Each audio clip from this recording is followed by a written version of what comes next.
Happy Saturday. It's March the 26th, 2016 over on the canals in Venice. Ducks are funny. They're very unpredictable. So today is to walk in nature is to witness 1,000 miracles, and that is Mary Davis.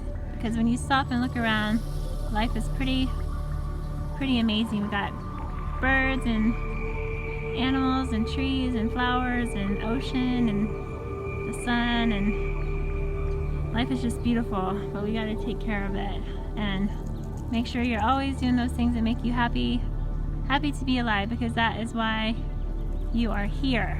So I hope you have a phenomenal rest of your Saturday. Yay for another beautiful day. And I'm going to be handing out Easter eggs all weekend. A message in an egg, which brings me joy. So happy day today.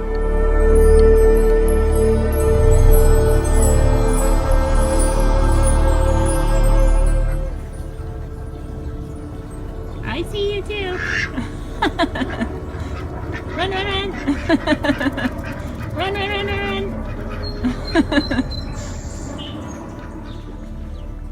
Say, always look up, because there's squirrels looking down at you.